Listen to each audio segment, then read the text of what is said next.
pronounced that correctly. Thank you so much for supporting BGBC and the Smash community. Yep, thank you, thank you. And if I did pronounce that incorrectly, go ahead and let me know. Yeah. And Red Demon Drag, I think that was your tag. Yep, I did go there a long time ago. Back in the days when I went to college. Oh, you kids in college don't know how good you have it. Oh, God. Back in the day, you being able to just go home from class and just play Smash for like 9 hours. Yep. Oh, my God, I missed that. Those are the days. Those were the days. But I was the weird one. I was the one, my rule for college, okay, I'm going to bed at the same time every night, and I'm going to try to be awake before 10. Wow, you were responsible. I just tried. played video games until like 3 a.m. every single night. Respect. But Video hey, games and booze. That's how it goes. but you finished, right? Oh, yeah. There you go. GPA took a little bit of a hit, But you finished. but it finished. Exactly. We take those. We take those. That's the epitome. We take those. All right, speaking of we take those, Seagull Joe and trying to take this back from Dingus Joe. These two players have kind of been going back and forth as of late, which is really unique considering the fact that considering the fact that Seagull Joe established a long period of dominance against Dingus. This matchup is booty for Game Watch. Yeah, he definitely is struggling sometimes. But Dingus has really been turning it up a little bit. It seems like Seagull's no longer that indomitable wall that prevents him from making it onto winner side grands or winner side semis. Yeah, the wall's slowly starting to show some cracks in it. And these days especially, Seagull Joe has becoming a bit less consistent. He's kind of lamented at that a little bit because he's known for being one of the consistent pillars in MDVA.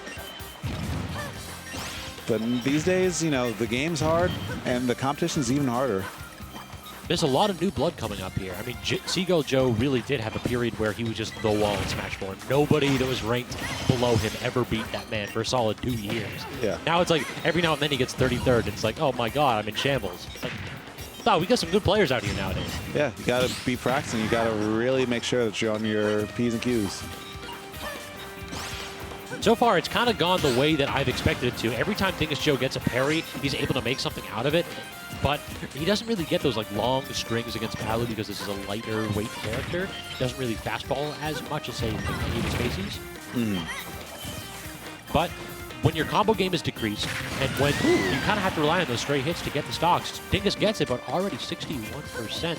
And Seagull is just fiending with these aerial, just saying, if you jump at me, I will snuff it out before you get a chance to think about it.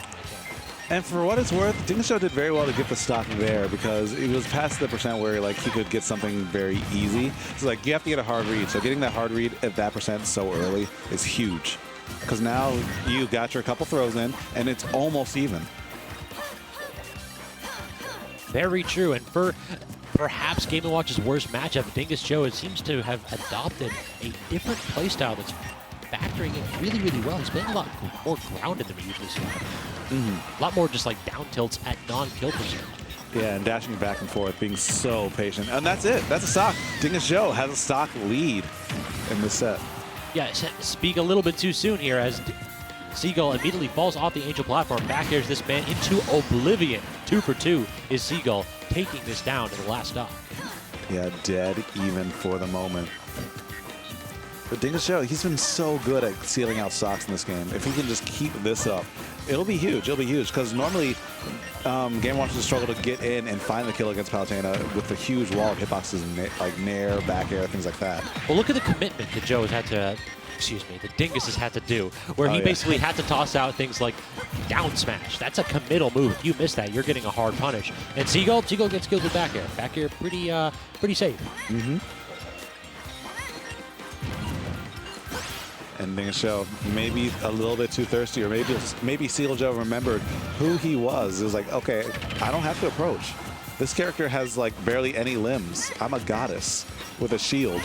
If I just play safe and play my own game plan, all I have to do is execute. And there we go. That's exactly what happened right there. Yep, I really do like the way that you phrased that. It seems as though Joe just remembered. He's oh yeah, I don't have to play. I can just go ahead and just short hop and dare the man to come at me. Yeah. The light bulb went off. There were no more parries, too, in that entire last stock. Stock 1, we saw Dingus get in a couple times by getting a few parry up Bs or getting parry down tilt or parry neutral air. Nothing there in stock 3. And if you don't get that, then it's really tough out here for a 2D man trying to fight against this goddess. Mm-hmm.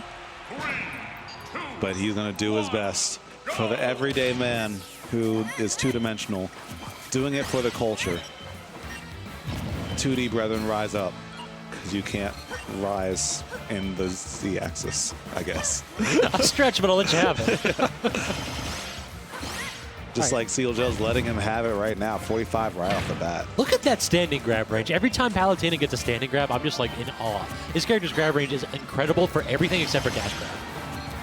Yeah, and her arms don't even move that far. No, it just like it's got like melee Marth syndrome. Yeah. Where you just like get teleported into the hands.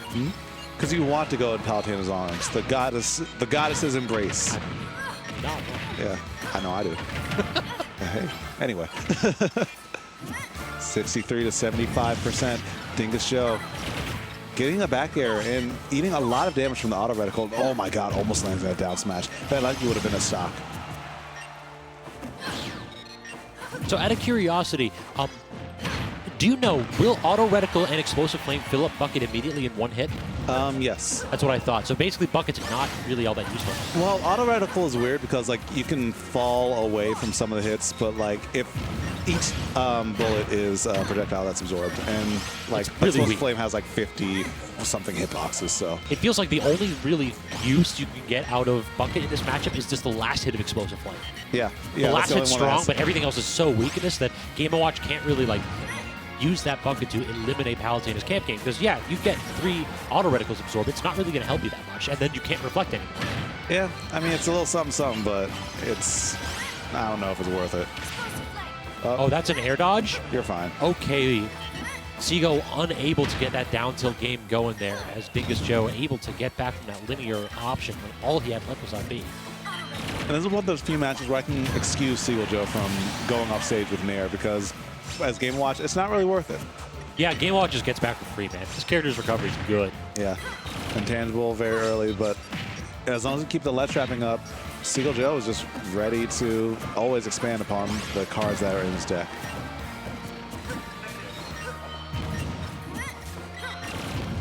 Yeah, this is kind of just Game & Watch. His limitations are being revealed here. Seagull Joe has been playing much more patient, much slower, and Dingus is struggling to respond. That key cutting through Palu's up air, though. Getting A stocks, it's not going to be a 3-stock here.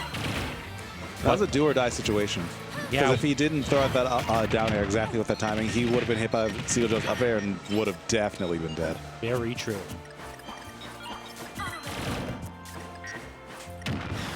Back air again. Seagull just doesn't need to throw out anything. He's short hopping, and the minute that Dingus hits a button, you've got the right option to go for. Yeah, his game plan is just always on point, but starting to crumble a little bit more at Dingus Joe. Or maybe it's Seagull overextending and trying to force something else, but Dingus Joe is ready and willing to take that. Until the explosive flame. Excellent call out. Seagull Joe moving up 2-0 at the moment. But this is best of 5 right now, so we do have an opportunity for Dingus Joe to go ahead and make this reverse 3-0. Are we going to see some plant? Seen him do it before.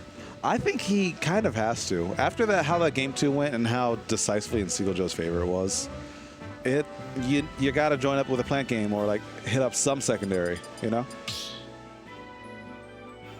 All right. Do not disappoint the chat, Dingus.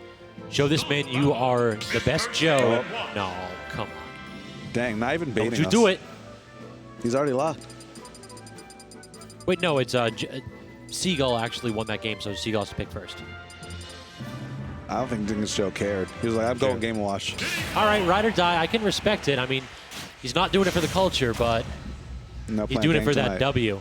So perhaps it's a counter pick here. Kalos is a bit of a larger stage, so if you're Diddy Kong, this is a stage where you can take the opportunity to just run away and pull banana. So yeah, play safe. But this is a matchup that Dingus Joe is very, very, very familiar with in Smash 4. And Diddy only got slightly worse since then. I think Diddy got a lot worse, to be honest. He's been like working his way up, but I don't buy Diddy being a top tier or a high tier right now. I think he's mid tier, upper mid tier perhaps. But that's because you drank the Kool-Aid, man. You drank the Kool-Aid. What you think he never was bad? Never. Stay woke. But back when this character just didn't have a recovery, he was not a good character. Stay woke, man. You don't need to recover if you're always on stage oppressing people with a banana in hand. I mean, that's something that he always gets. So, actually, there was an interesting tech found recently by, I believe it was either Dakpo or Magister? Or is it Meister that's the Diddy Kong player? I get them mixed up a lot, too. Basically, They're probably Dakpo, though. If you just short hop and throw banana down while, like, touching the opponent's shield, they'll trip, even through Phil's shield. It pokes. Yeah, I think that was Dakpo. Yeah, Dakpo was, like, absolutely insane with his Diddy tech.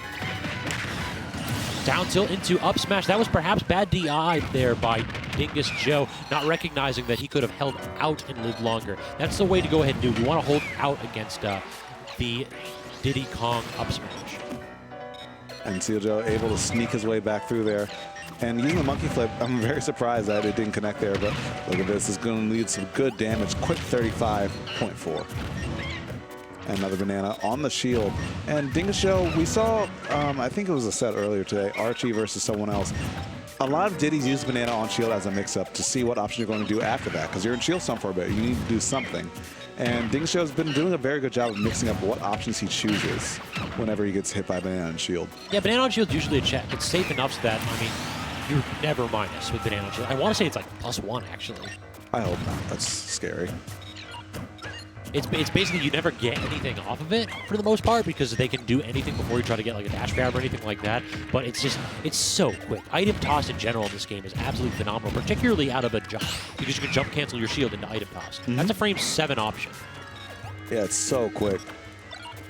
And Diddy, you can spawn an item. That's what I'm telling you, man. Don't sleep.